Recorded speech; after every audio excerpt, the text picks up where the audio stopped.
Hello! In this video I will show you how to install Microsoft Edge browser on OPPO Reno 12FS.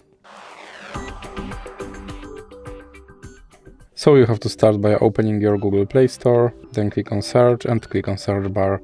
Now type in Edge and click search and click install.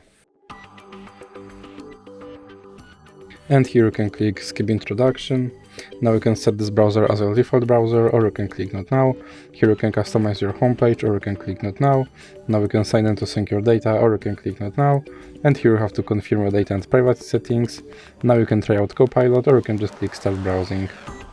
And your Microsoft Edge is now installed and is ready to use. So that's it for this video.